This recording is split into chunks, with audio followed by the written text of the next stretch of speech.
This is the story of a man who went unconscious at Pipeline.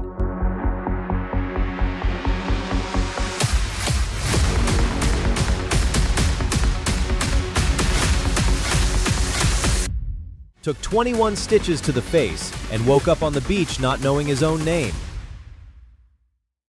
In like a dream state and still didn't like feel that real. I just kept asking them like, did they do compressions? Like asking if I died and they like brought me back to life with compressions because I had no idea. December 2023. Koa Rothman almost died at the wave he grew up on. He was the fourth pipeline casualty that month. And for the first time, he asked himself, is this worth dying for? How he answered that question is out of this world.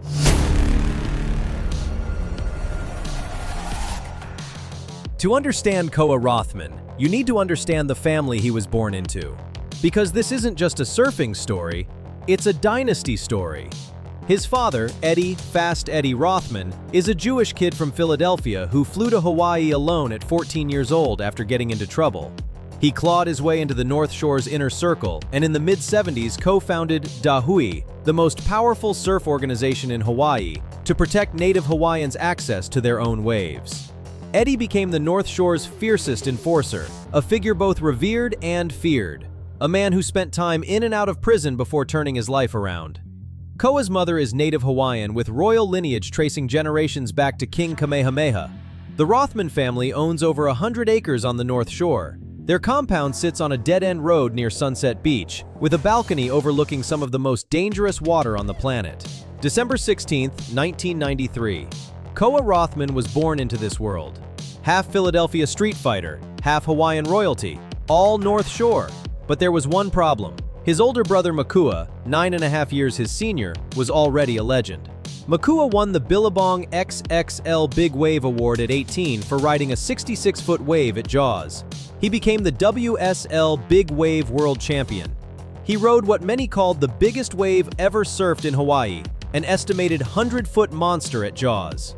Koa was 8 years old when Makua won that first award, 21 when Makua won the world title. The shadow was enormous. I felt I had some really big shoes to fill, Koa admitted. My brother being Makua Rothman, my dad Eddie Rothman. I really wanted to surf on the same level as Makua, but it didn't seem possible. He wasn't a hyped-up prodigy. He didn't get sponsored until he was 18, when Quicksilver signed him for $500 a month. He attended Kahuku High School with John Florence and Eli Olson. No college. He was about to take a restaurant job when that sponsorship came through. The breakthrough? It came from surrender. Once I stopped caring about filling those shoes, he said, that's when I really started figuring things out.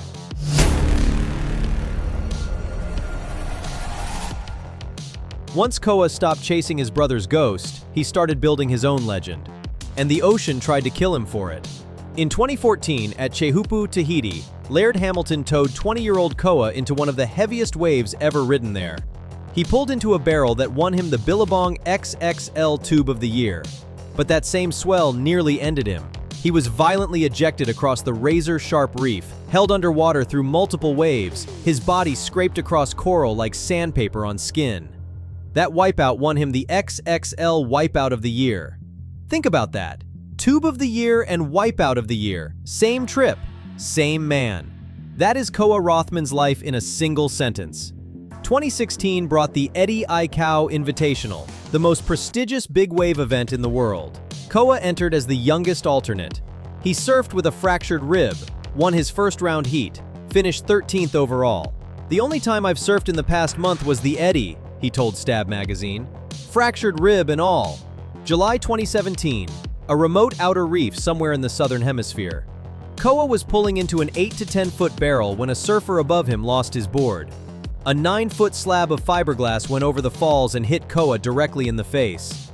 It felt like a car accident, he said. My teeth shattered together on top of each other, broken in half, and I hit the water and swallowed my teeth.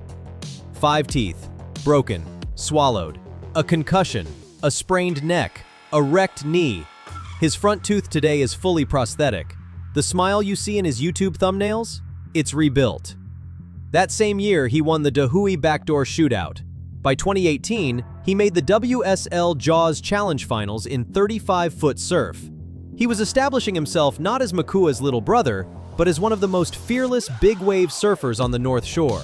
And then December 2023 happened. Pipeline collected its debt.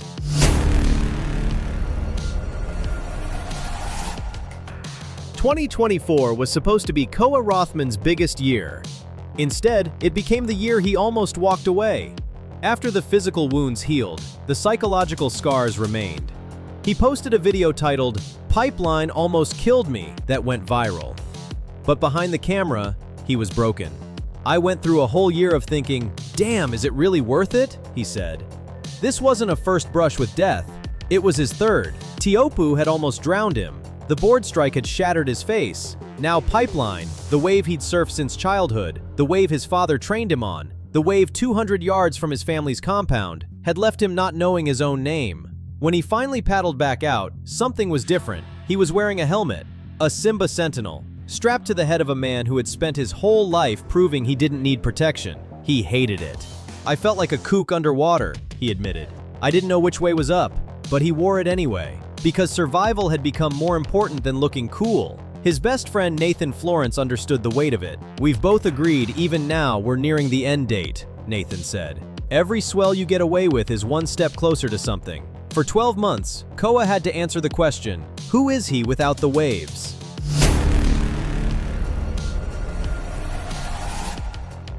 January 2025, 13 months after the knockout, Koa Rothman paddled back into the lineup at the Hui Backdoor Shootout, the same stretch of reef that nearly killed him.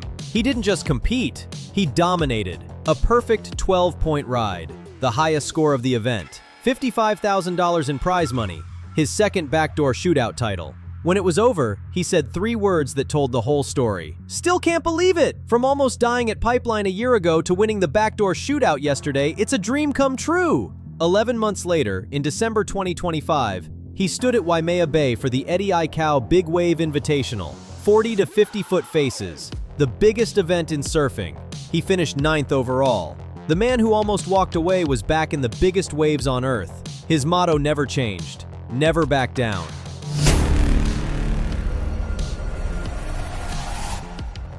Here's what makes Koa Rothman different from every other big wave surfer alive.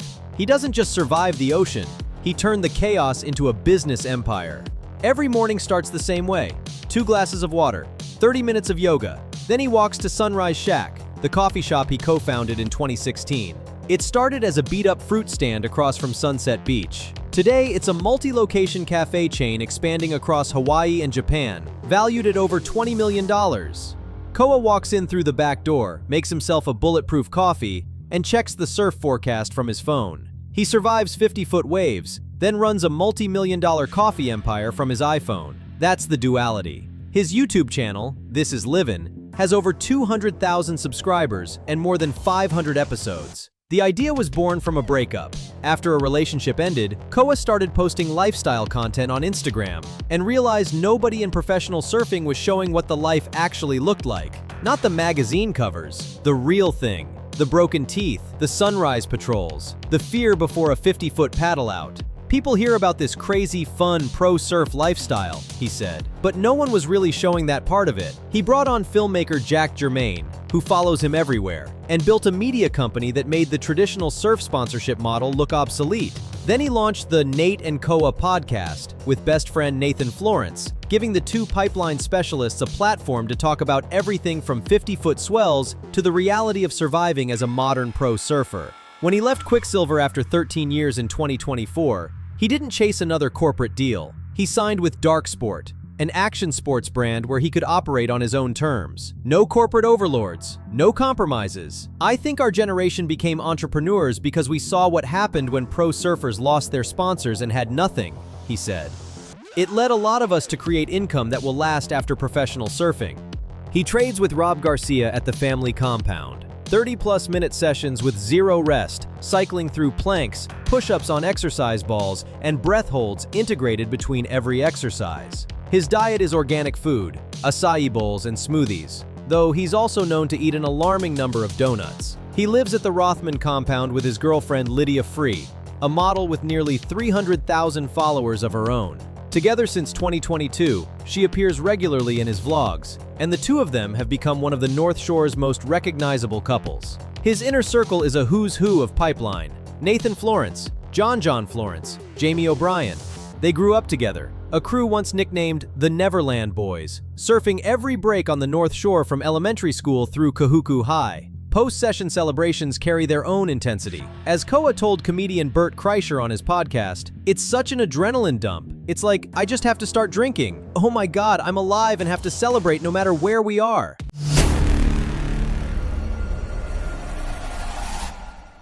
Koa Rothman is a walking paradox. The quiet son of the loudest man on the North Shore.